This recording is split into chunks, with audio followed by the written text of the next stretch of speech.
চারিদিকে যখন মানুষ আলু নিয়ে হাহাকার, ঠিক তখনই আমি স্টোরে গেলাম আলু রাখার স্লিপ কাটতে। শেষ মুহূর্তে গিয়ে কি আমি আলু রাখার জন্য বন্ড পেলাম সেটা জানতে হলে ভিডিওটা একদম শুরু থেকে লাস্ট পর্যন্ত দেখো।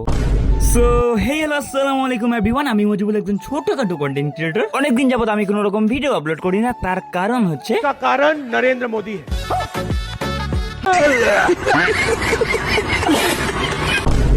তো যাই হোক গাইজ, অনেকদিন থেকেই কিন্তু ভিডিও আপলোড দেওয়া হয় না। আজকে থেকে কিন্তু আবারও ভিডিও আপলোড করা শুরু হয়ে গেল। এটা হচ্ছে আমার 30 ডে চ্যালেঞ্জের 1 নম্বর ভিডিও। সো তোমরা যারা আমার চ্যালেঞ্জের বিষয়ে কিছু জানো না, তোমাদের উদ্দেশ্যে বলছি, আমি কিন্তু 30 দিনে 30টা ভিডিও আপলোড করবো এন্ড আমার আইডিতে 6400 ফলোয়ার্স থেকে 10,000-এ কনভার্ট করে নিয়ে যাবো। আমি তোমাদের কাছে আশা রাখছি আমি এই 30 দিনের চ্যালেঞ্জে আমি তোমাদের কাছে অনেকটা সাপোর্ট পাবো। যাই হোক, কথা বলতে বলতে আমরা কিন্তু চলে আসলাম জলপেশ হিমঘরে। এখন ভিতরে গিয়ে দেখা যাক আমাদের কপালে বন্ড হয় কিনা। ভিতরে গিয়ে যেটা দেখলাম সেটা দেখার পর আমাদের চোখ তো রীতিমতো কপালে উঠে গেছে। এখানে নোটিশ জ্বলাইছে, বিজ্ঞপ্তি, আলু সংরক্ষণের জন্য বন্ড দেওয়া বন্ধ হয়ে গেছে। ওখানে কিন্তু নোটিশটা ভালো করে পড়ার পর এখন আমরা বের হয়ে যাচ্ছি। এখন আমি যাচ্ছি ময়নাগুড়ি স্টোরে, দেখা যাক ওইখানে গিয়ে আমি বন্ড পাই কিনা। আর এই যে তোমাদের সামনে স্ক্রিনে যে মাঠটা দেখতে পাচ্ছ, এটা কোন মাঠ যদি জেনে থাকো তাহলে অবশ্যই কিন্তু কমেন্ট করে আমাকে জানাও। ওই যে কথা বলে না, সময় যখন খারাপ থেকে সব অঘটন এসে কপালে পড়ে, ঠিক এমনটাই হয়েছে আজকে আমাদের সঙ্গে। এমনিতেই তো বন্ড পাই নাই, মন মেজাজ খারাপ, আর ঠিক এখনই অসময়ে বৃষ্টি শুরু হয়ে গেল। তাই কিন্তু বাইকটাকে আমরা সাইড করে একটা সেফ জায়গায় গিয়ে বসলাম। বৃষ্টিটা কমলে আমরা আবার এখান থেকে বের হয়ে যাব। তো তারপর কিন্তু বৃষ্টিটা কমলো আর আমরা চলে আসলাম হিমঘর। আর দেখতেই পাচ্ছ কতগুলো আলু লাইন। আমার তো মনে হয় না যে আমার বন্ড হবে। তো চলো ভিতরে গিয়ে দেখি কি হয়। অনেক আশা নিয়ে তো চলে আসলাম হিমঘরে। আর এখানে এসে দেখলাম যে মানুষের